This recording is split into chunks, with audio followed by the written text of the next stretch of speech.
we've all got difficulties in our life, but I deal with them differently. How And so? actually, you know, oh, well, because I suppose the answer to your question is I feel a strength.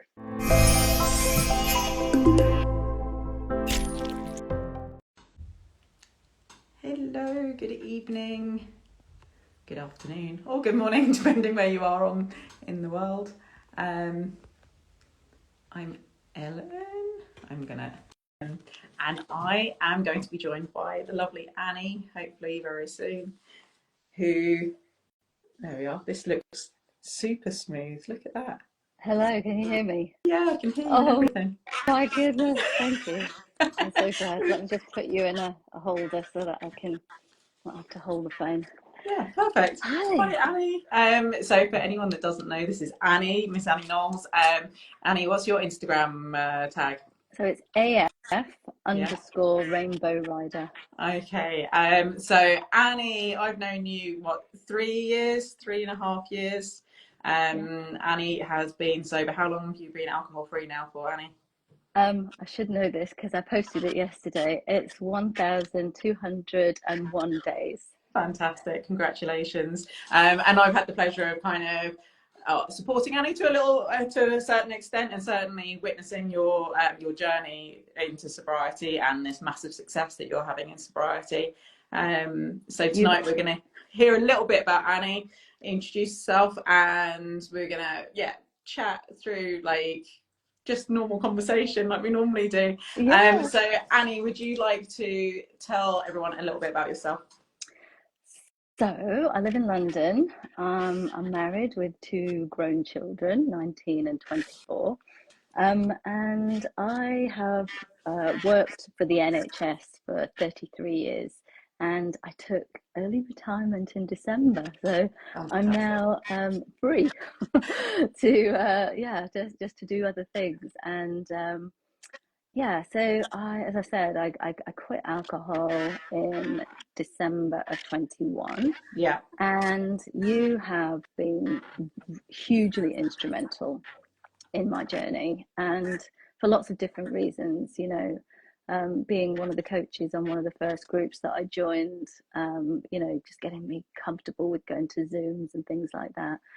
And then, your retreats have just been life changing for me as well. So I think, you have woven into my alcohol free life since it started, and you've been really helpful. So thank you. No, I love that.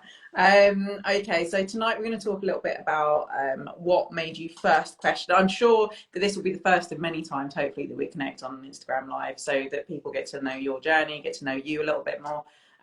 But tonight we'll talk about a little bit what made you first question. And it's interesting because even just back and forth through the messages, I feel like it was a step back in time for you to reflect and go, actually, it was this point that I started questioning my relationship. So my first question is, do you remember the first time that you was it a wake up in the morning like mine, of waking up in the morning and going, I'm not sure that this is what I want to carry on doing? Do you remember that time?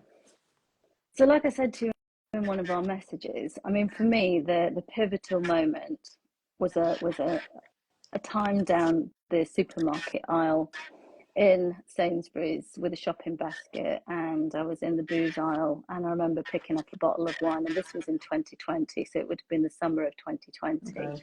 when I just remember looking at this bottle and thinking to myself, I don't want this, I don't want it, but I just still put it in the basket. And I thought, it was that moment. It wasn't any sort of major kind of huge, cliff hanging sort of rock bottom that did it for me. I was at this till and I was just thinking, what am I doing? Why am I buying this again? Do you know? And I'd actually had a really difficult last 3 months prior to that because it was the first part of the pandemic, Yeah. and working in the NHS was really stressful at the time. And I found myself in this complete cycle of eat, sleep, drink, work, stress, repeat. It was just non-stop. Um, and I'd found myself in that time drinking daily, and and I also realised that alcohol had become a way to numb the day and to take away all the stresses of the day. And it was a real moment of realization that actually I was no longer drinking for fun or for social reasons. You know, I used to see alcohol as being something fun in my life, and all of a sudden it wasn't. And I think that was partly due to the fact that nobody else drank in my house either. So at that point, the kids were younger; they didn't drink, definitely not at home. And my husband's sober through AA since 2016. So, you know, it was like a mirror was being held up to me, Yeah. you know, and my drinking in that time. So that was the moment that I really did think, you know what, I've got to do something about this. I don't like the way I'm feeling. I don't like the way this is making me feel. I was bloated. I was 2 stone heavier than I am now. I had terrible skin. I had massive bags under my eyes. I mean, just nothing was right. My stress levels were like sky high. Yeah. I had so much anxiety, which, to be honest with you, it was only after I stopped drinking that I realised a lot of that was probably menopause symptoms. But I didn't know that at the time because I was just not even thinking about, you know, what was going on with my body. But, you know, that was the moment definitely that I decided, you know, I've got to do something about it. But when we were chatting in our text messages, the real moment, I think, if I really reflect back, was I did the very first UK dry January in 2013, and it was almost as if I was desperate to do it. And at the time, I wouldn't have said that I was a problem drinker, but I knew subconsciously that I needed to take a break, and I really wanted to do it. And what was interesting at the time that I mean, I wasn't really very good tech minded, you know, and going into sites and having a look at what their resources were. But I think they do provide a lot more resources now to support a dry January. Yeah. Whereas back in the day when it was the very first time, you literally just signed up to do it and you just white knuckled it through the month. And I told everybody I was doing it, and I tried to get money for it. I told everyone, well, it was for cancer research, you know. So it was even, you could even tell that it was meant to be aligned to cancer research, but I still don't think I joined the dots at the time. It was a case of, I just need to take this month off, and I did it. I can't believe I actually did that. Yeah. And, you know, I white knuckled it through the whole month, but God, did I drink my month's worth on at the end of the month. Yeah, You know? so it's quite an interesting point, isn't it? And in fact, your point in the messages, what did you say to me in the message when you'd taken the month, and what did that prove to you? Taking the month, that would just prove to me that I wasn't an alcoholic. Yeah. Yeah. Okay. So I had to prove to myself that I didn't have a problem. And I think, I don't know whether 2013 was a proof to myself that I wasn't an alcoholic. It was definitely, I knew it wasn't doing me good. Yeah. And post Christmas and New Year, I felt like shit and I really needed to feel better. Yeah. And so I was looking for that. But actually, the 2020 experience of the supermarket was just like, whoa, what is going on here? You know, I found myself going straight home that night. It was the first time I'd ever Googled, am I an alcoholic? And it was that was doing that I found Annie Grace. She just kind of popped up on my Google feed, and I was like, oh my God, there's somebody here that supports people who want to take a break. So it was just amazing. Yeah. It's an interesting thing with the dry January, right? So many people take a break just for that, right? To take a break, to prove that they can stop. But sometimes it can actually impact the way we see ourselves of, well, I've just proved that I can take a break, therefore I'm not an alcoholic. And sometimes it accelerates our drinking to a point afterwards, like, because we just, as you say, we're white knuckling it, we're getting through to the end. Maybe it's actually day 28, 29 rather than the whole month, that okay, and now I can go back to how I was because it's fine, I've proved that I haven't got an issue. So it's really interesting. So I know your husband gave up, it must have been around that time, right, that he stopped drinking? No, well, he was in and out of AA. He's been twice where he did a successful year the first time round. I think it was 2007, but he didn't do the steps. He just literally white knuckled it again for an entire year, which must have been really difficult. The second time in 2016, he did the whole program. He's now a sponsor, and I know, you know, he's written a book that comes out next year, and yeah, so he and I together, you know, this whole alcohol-free journey has brought us closer. It's really weird. It's like, I can't believe that, you know, one of my reasons for drinking was my relationship. And it was the fact that when you've got 2 drinking people in the house, you're not actually paying any attention to each other. You're just in your own little worlds, aren't you? And living, kind of coexisting under the same roof. But actually, I think him stopping drinking really helped me to sort of, you know, again, shine that light on what I was doing. And I realized that first of all, it was no fun drinking at home by myself.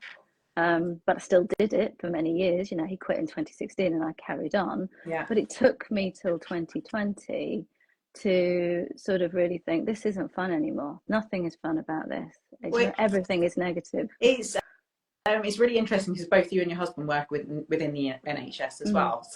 So the impact. Tell me more about the beginning of the pandemic then. And he was alcohol free going into that, and you were still drinking. As you say, that must have really highlighted the fact, as you said, actually you're drinking at home. So many of us have the belief that our drinking is based on social and connection, but the pandemic for you being at home and nobody else drinking really must have highlighted the fact that that was not quite right. Well, it did, because we both have different jobs, and it's interesting that my job, working in radiology, you know, we were very busy. You know, we had chest X-rays to do, we had patients still to scan, we had staff that still had to come in every single day with all the worries of the pandemic and everything, and taking the disease home to their families. It was a really stressful time. Interestingly, my husband, being a surgeon, they cancelled all of the operating lists. So of course Okay. he actually did go and do some nursing duties on the intensive care unit, but he didn't have to do them every single day. So to be honest with you, the pandemic for him was very different. Okay. He was able to spend a bit more time at home with our kids.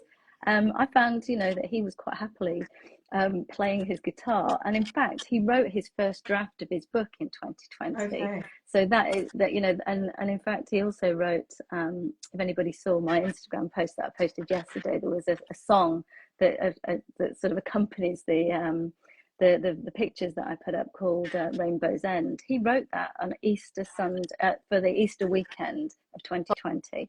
5 years ago now. 5 years ago, Yeah. to the day when I posted it yesterday, I posted that video. So, you know, he wrote songs, he was writing his book, he became really creative in the pandemic. And there was me, literally, you know, curled up in a ball, sucking my thumb every night, sort of like, well, I want it to stop. Yeah, You know? it's so interesting how you can have such a different experience together. And I wonder how much his journey has impacted yours, and how yours now has impacted his. As you say, it's like you got a completely new relationship with your husband because you're both non-drinkers now. Yeah. Oh gosh. Well, I've even written a few pieces for his new book that comes out as well, so I feature in it, and we've gone public with our relationship in it. You know, Yeah. it's like I'm actually now thinking it may well help other people to realize, you know, it's difficult living in relationships where you've got two really big drinkers, and it takes one person to stop drinking for the other person to decide, okay, you know, what do I want to do about this? If you don't, sometimes with some couples it may be that actually, you know, you've realized that wasn't the partner for you, or you want to carry on drinking or whatever. Yeah. But actually we've found, well, he helped me. You know, he became my accountability partner when I was brave enough to tell him what I wanted to do. The thing is, it was really difficult, Ellen, and I know you know this, but the fact is, because he went to AA and he kind of like, you know, will happily just say to people at the meeting, I'm an alcoholic. I was never comfortable with that, because I don't really feel that I was an alcoholic. You know, pre-2020, as far as I was concerned, was a normal drinker. I drank too much, and I definitely didn't have an off switch. You know, it was like I went out and I, you know, used to tell my husband I'll be back by 9. You know, he knew not to wait up for me. I'd be in at 2 o'clock in the morning, couldn't find my keys, knocking everybody up. You know, I mean, I definitely was at that end of the scale with my drinking, but I still didn't see it as abnormal. I thought it's what everybody else seemed to do, as far as I could see. Yeah. But actually, you know, yeah, I think him not drinking has really helped me, and really sort of helped me to sort of look at my own drinking patterns and think that really wasn't normal. It was always a bit excessive. Do you know what I mean? Yeah, absolutely. So tell me then, when you found Annie Grace and you started to explore the grey area drinking, the sober curious, tell me what the biggest obstacle was for you in giving up alcohol and maintaining your sobriety. To be honest, it was telling people. It was not wanting to even admit to anybody that I was trying to do that, because there was such shame in it. Okay. It was almost as if, you know, again, I didn't want to call myself an alcoholic, but I still knew that if I was on a program like that, then actually there was something I was doing that other people weren't. And when I first came across Annie Grace, there was an online platform that I was on, and I realized there was suddenly like hundreds of people across the world that were doing this as well, but none of them knew me.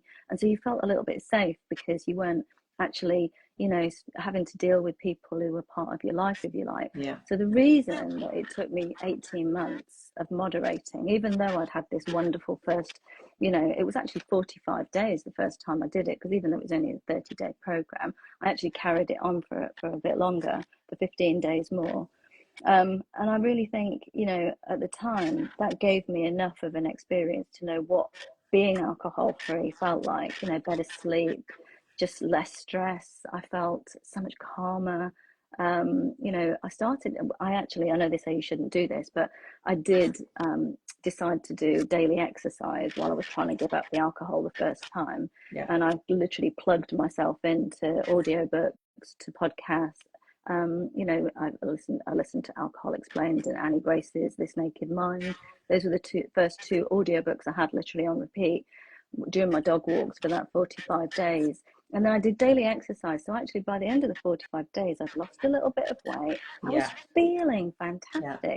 So the minute you go back to moderation, you have that knowledge on board. You've got that data there that you can kind of say, well, you know, I know what it feels like to drink, to wake up with a hangover, to feel absolutely awful and terrible, versus how I felt in those 45 days. So I was literally chasing that the whole time with the moderation time, that 18 months. But it was only 6 months before I decided to do my first sober year that I was brave enough to actually tell my husband what I was doing, because in the year before that, I joined various groups and he kept seeing me, you know, go off and hide and put my headphones in and suddenly tell him I was on a call. And I was just like, oh, I'm just on a well-being call with a load of women, because I just didn't want him to know what I was doing.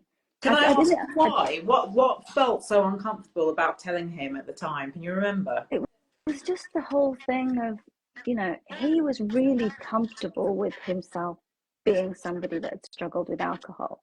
I really wasn't. Because I still felt that there was only two types of people. Okay. You know, the drunks on the park bench, and then the ones that are completely normal. There's just two people in my life, and society, you know, says that. Yeah. They say that, you know, you're either at that end or this end, but they didn't say there was anything in the middle. No. Yeah.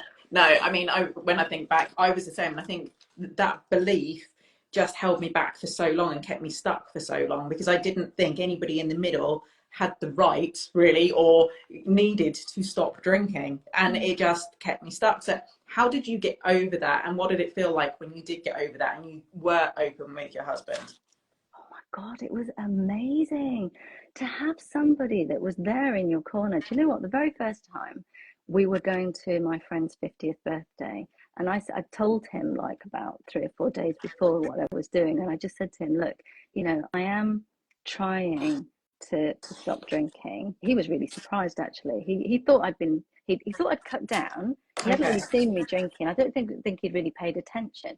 But, you know, some of my drinking, I actually went into the utility room and did the ironing, you know, so he didn't know that I was drinking, especially during COVID. I mean, Jesus, I was actually, you know, the best housewife ever. I was in there doing so much washing and ironing and everything. But, yeah, so all of a sudden, you know, the fact that he knew, we were going to this 50th birthday party. And I remember as soon as I got there, I've got a lot of friends who like to drink, and that was my problem. I really had an issue with who am I going to be without these people once I'm not drinking. But at the same time, I knew I really wanted to get this sober stretch done. And with him by my side, we went to this party, and immediately he went straight to the bar, got me an alcohol-free beer, poured it in a glass, brought it over, and then kept doing that through the night. And then as soon as my friends started to get a bit, you know, more leery and drunk, they were kind of saying, right, okay, we've got wine now. Annie, you've got a glass for you. You're going to have one. And he came straight in. He was like, no, we have to go now. And I'm sitting there thinking, you know, in my old days, I would have argued with him saying, I'm not going, you can go home. I'm going to stay here with my friends, you know. But I was really grateful that he just pulled me out. And, you know, we went home that night, we had a cup of tea. It was a really nice evening. And so that was the start, really, of having an open sort of, you know, more frank relationship with my husband in terms of my drinking. He was my supporter. He was like there, you know, sort of cheering me on every month that I did. And then, you know, my children as well. I opened up to my kids. I told them what I was doing. My first sober year, my daughter arranged to take me out with my son as well and her friend. And they took me to Club Soda in Covent Garden and celebrated with alcohol-free fizz. And they had it all as well. It was just so beautiful. And that same Christmas, she bought me, you know, she'd gone there to the alcohol-free shop and asked them what kind of, you know, thing do they suggest for somebody who used to drink these sort of things. She had a big conversation with the bartender. And all of a sudden, they were so proud of me. And the cards, you know, they've always got beautiful messaging about mum, you know, we've seen you just change. And they've noticed as well just how much more present I am with them and just how much time we spend together. And, you know, I'm there for them now, whereas I was kind of there but not there as a mum before. Yeah, so tell me then, what do you feel is the biggest change with you since you've stopped drinking? It's interesting because obviously I've known you through this journey, the end of your drinking journey and through your sobriety. So the changes that I've seen have been really interesting. But what do you feel like It's really from the hard inside to out? say just one because it's just there's been so many things that have got better. My life is just amazing, you know, and a lot of people I know have, we've all got difficulties in our life, but I deal with them differently. How And so? actually, you know, oh, well, because I suppose the answer to your question is I feel a strength in myself that I didn't know that I Yeah. had. I really do. And I think I was such a people pleaser all of my life, you know, even at work. I was in leadership positions, but I don't particularly think I was a great leader myself. My staff said really nice things to me, but I was too much of a, wanted everybody to be happy all the time. Do you know what I mean? I wasn't Yeah. able to give orders, but maybe that's the sign of a good boss. But the thing is, I feel like I wasn't able to use my voice. I wasn't able to just say what I thought as well. I was always worried about other people's opinions, you know, worried about what other people might think of me. And now I just think I don't know, I'm just so much more grounded in myself. Yeah. And and it's grown over the years. It's getting better and better, you know, with each year that comes. And usually with every experience that I have, I can see a number of people on the chat here. I know Kathleen Denver's here. Hi, Kathleen. You know, just even meeting up with some of these people in the sober spaces, just having outings together, you know, and meeting in real life. It's not every single person that I meet that's sober gives me more strength. It's like the sharing. It's just the wonderful connection that we have. It's just fabulous. Yeah, you touched on it, the fact that we're able to be open and vulnerable with people who aren't directly in our lives. It's really strange. It's a strange phenomenon, right? Within the group, within the communities, within the sober community itself, that we can speak to each other in this open and vulnerable way because it doesn't impact us and our relationships, our direct relationships. But that has this overspill like effect, doesn't it? That when we learn to speak to each other, how we do within the groups, we learn to start to speak to those around us, our husbands, our kids, our parents, like whoever it is, our friends. And I think that butterfly effect is, yeah, it feels that our sobriety is incredibly personal, but actually it has such a massive impact on those around us. Do you know something? One of the things I think that you get out of being in the whole sober society, you know, is and I can see as well, I don't want to miss it. There's Victoria's on here as well. She and Sober Dave have been a big influence in my life as well. In fact, everybody I meet has a purpose for me, I've realised. You know what I mean? We Yeah, all do. right. I honestly Absolutely. believe that in sobriety, the universe starts sending you, or maybe it's our expectations, or we look for different things, and the universe sends us those different things. Our eyes are open to it, and absolutely, we get sent the people that we need to But support our what sobriety. I was going to say is, you know, being on these sort of sober groups, and you know, when you go to a Zoom and you start, and you usually have your camera off because you're so scared, you don't know who these people are, you don't know, you don't want to share anything about yourself, you know. But then you become gradually braver, you get to know people, and then you know your camera goes on, and then all of a sudden, you know, you hear something in a Zoom room, or you hear something having a coffee with a group of people who are sober, and you just pick things up, and that kind of sits with you. And then that bit, you share with somebody else. And, you know, all of a sudden it's like, wow, you know, your world opens up, because we have this amazing ability to be awake now and to be receptive to all of the fabulous information that we're getting about our own well-being, the self-development. It's not just about alcohol anymore. It's just about how to live a much healthier and happier life. Yeah, absolutely. It's interesting. So I think when I've talked to Sarah, we've touched on this, the kind of elements that make up addiction. And I think I've said before, I really think that no matter where we see ourselves, whether it's the alcoholic or, you know, we've only just started drinking, I think as soon as we have our first drink, we kind of step on that scale, and it depends where we get off as to where we are. But one thing we can agree on, there's different elements of addiction. And you touched on one that's really impacted you in sobriety, is low self-esteem can really impact is an element of addiction. So I always think it's kind of chicken and egg, where the alcohol causes low self-esteem because we break so many promises to ourselves when we're drinking and to those around us, or whether, you know, is it the drinking that impacts our low self-esteem, or is our low self-esteem that we're escaping with alcohol. But one thing for sure, watching you in your sobriety, that's been a piece that you've really worked on, and that has, you know, this is it. I know that your husband's done the steps, but this is your work, right? Of in your sobriety is improving your self-esteem and knowing that impacts how you support your sobriety going forward. Oh my God, it's massive. I've always sort of liked the phrase, and I'm not sure if it was my husband that came up with it or whether I heard it on a sobriety call somewhere. But we drink to escape the person we are, and we drink to become the person that we're not.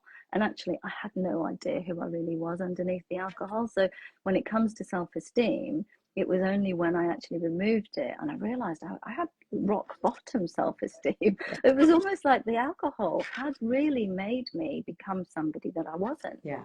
And it's not that I was forgetting who I was. I didn't know who I was. And so it allowed me to start building up the self-esteem in whatever way I could. And for me, you know, practices like meditation and affirmations really helped me. Definitely, you know, coming to Zooms and connecting with sober people and just realizing that actually I was okay as I am, and that I don't have to be this person to put on an act for everybody.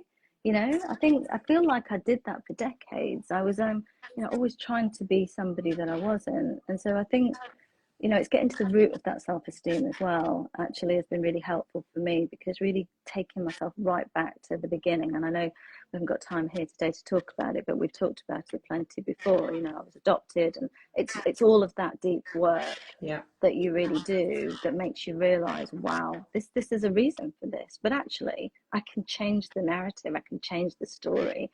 And, you know, right now, and that's what happened to me in Bali with you. It was a moment of being in Bali after a yoga session, sunshine on my back. I never realized yoga could actually release that amount of, you know, emotions that were trapped in your body. But actually to have done a practice like that in the most beautiful place, and then, you know, to have had Alex sing us a beautiful song at the end, it was almost like that was too much for me. I was like, everything came out, and that's where my healing kind of started. And that's my first sober year. So, absolutely. I remember the moment. Tell us a little bit, let's take the opportunity to talk a little bit more about Bali and the retreats, and what would you say to somebody who is thinking about coming onto one of the retreats? I know, I mean, I'm always grateful, Annie, because I always feel like you're my biggest cheerleader when it comes to the retreats in the group, and I really appreciate that. But why is it that you felt that the retreat was really, you know, so powerful for you?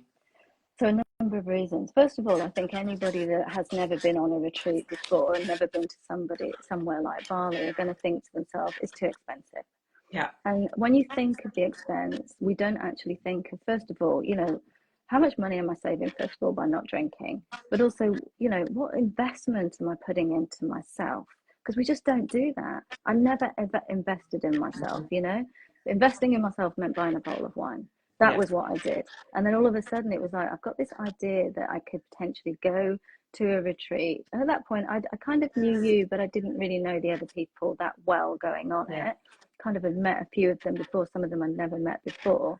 And so there was an element of, I just want to widen my circle, my sobriety circle. So actually to be able to go on holiday with a group of women and really spend some quality time with people, you get to know them and you build friendships, you forge these amazing friendships, and you talk, you know, in sobriety, we go deep straight away, don't we? It's like the There's no conversations are messing about. amazing. There's no chit chat. It's like straight into all of the really, you know, important stuff, which is what we need. It's like therapy.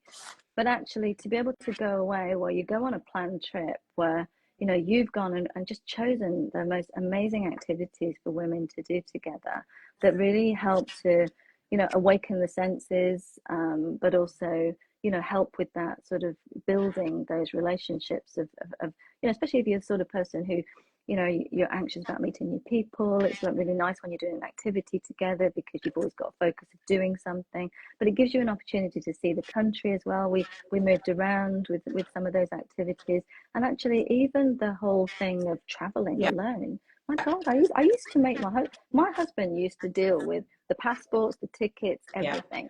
That was the first trip I'd ever done where I actually had to do it myself, Well, and I felt such a strength again in myself that I was able to do that.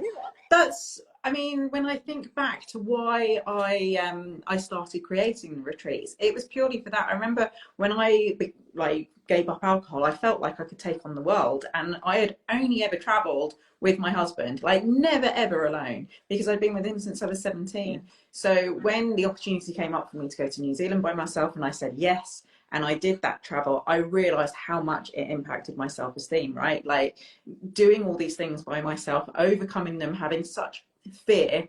And I wanted other women to experience that, the power of stepping outside our comfort zone, the power then of connection. And it's amazing to see like women literally travel around the world and do it by themselves and really giving themselves a pat on the back afterwards. Yeah.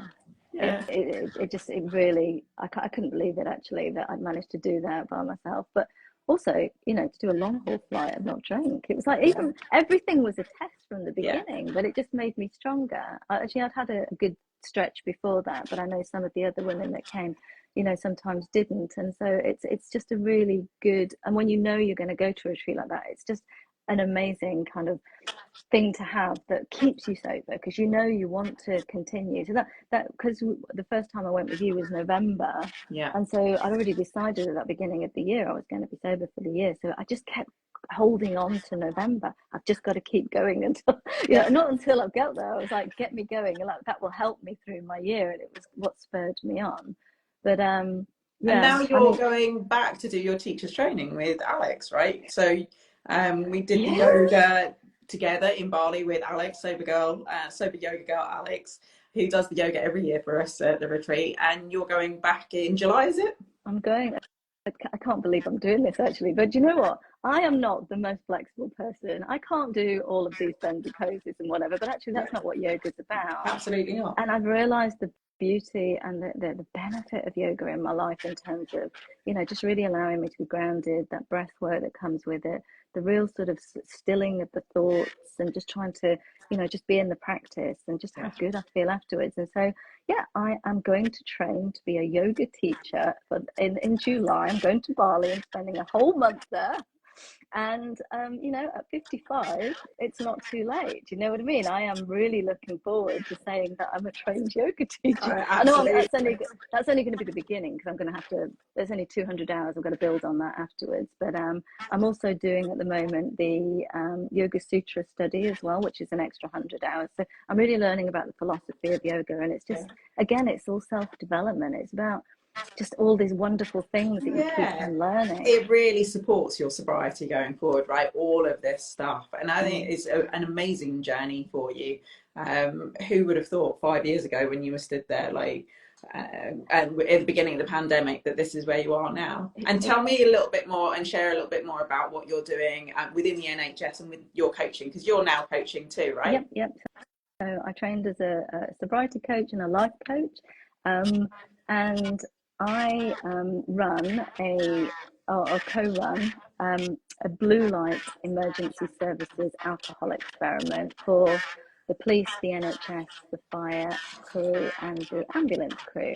And so this started 3 years ago in the first January after my Can you hear me okay? Because I'm getting Yeah. a bit of feedback in my ears. No, it's fine. It started in January 23, so that was the first January after I'd done my first sober year. So it's a really good way of dragging me into the next year, if you like. Not dragging, but it was a good way of making sure that I started the year being alcohol free, because I was mentoring on that. And then I brought the NHS in with the police in 24 and 25, and we've continued the group. So it's a community support group now for the emergency services that are probably going through similar stresses that I had. Yeah. Do you know? Yeah. Tell me a little bit, because it's been quite different as well. You're working with people who are initially just questioning their relationship with alcohol, right? Not necessarily aiming for sobriety. So what's the difference been with that? It's a really great way of looking at normal society, if you like. Do you know what I mean? It's like these people came to seriously, I've got loads of feedback in my ears. I hope you can hear it okay. Yeah, I can. I'm not sure if, but I hope it's not going to be a terrible recording. So they saw an advert on the staff room wall saying, do you want to do a dry January with this group? And a load of people signed up for it, and we had over 700 people sign up both years actually. And they came to it not knowing what on earth they were going to be doing, but they were kind of like intrigued. And a lot of people had never really ever considered taking anything longer than a week off. Okay. So they hadn't read Quit Lit, they hadn't listened to sober podcasts, they just hadn't been part of this whole world. And so it's really interesting. It's like a big experiment, taking a huge section of the society who've got really stressful jobs, and realizing what is their interpretation of taking this break. And then so many of them took the month and did it successfully that they carried on. And they just thought, well, this is great. And they didn't want to leave the group. They actually said, I really like the idea of having this group that we can dip into every now and again. They can go back to the recorded things that we put in for January, but it's just a space that they can just ask questions and post their pictures of how they're doing occasionally. And somebody did say the other day to me, is there anything else like this outside of this group for people who are not in these groups? And I said, I'm not 100% sure. I'm sure there's lots of groups that do put kind of sober, alcohol-free challenges on and things like that. But it would be good, to widen the exposure of this to the general public for sure in the future. Yeah, no, it's fantastic, and I think it's almost worth a full discussion on its own, right? The culture of drinking within the NHS or within the health that sector, and the because we're told to moderate, right? That is the you shared something within the group earlier. We still in the UK have not caught up with somewhere like Canada, who is saying that there is no safe amount of alcohol. And from my experience, like working in the fitness industry or in the health industry, some of those people are the biggest drinkers because it's such a stressful place to be. So it's certainly interesting how we can, early intervention is my passion, right? How we can open the conversation. And as you said, that the fact that you've got this, Charlie's got the book coming out, and you've got input into that, talking about it, opening the conversation. That's where early intervention starts. So interesting. Really, I know you've got to go off to another meeting in a minute, but really quickly, it's so interesting. I mean, obviously, the police and the fire crew probably wouldn't have looked into anything medical before this experiment. But the NHS staff that are on there, they're learning things for the first time. They're saying, what? Really? Are you kidding me? And it's like, I was the same. I worked for the NHS for so many years, and it took me to stop drinking before I started to realise, the actual facts about alcohol. And so, by us also on our group, we give them the positive effects of not drinking, but we also really dive deep into, what are the facts, the scientific facts of drinking alcohol and what it's doing to your body. And I think that's been a big wake-up call to everybody. So there's a lot more education that needs to happen, and I think the NHS really needs to be the organisation that start this, to be able to filter it out to the patients and to the general public. So that's what I'm here to do, hopefully. I know, I love it, and your passion for it and your passion for sharing that knowledge for everybody is like, it's going to be so beneficial to so many people. I love it. Lovely. Thank you for joining me today, Annie. And as I said, I It's hope been that we lovely. get you back on another Instagram live. See, Annie was like nervous, and I was going, it's just a chat between two mates. There's nothing to be nervous I know, about at all. I know. It's been Brilliant. great. No, Thank you so much. okay. Anybody that has any questions, you can feel free to message either Annie directly or myself. We will share Annie's details as well, more about her project. I will post this video to my wall. But yeah, thank you so much, Great Annie. to see Okay. you. Bye, Take everyone. care. Bye. Bye.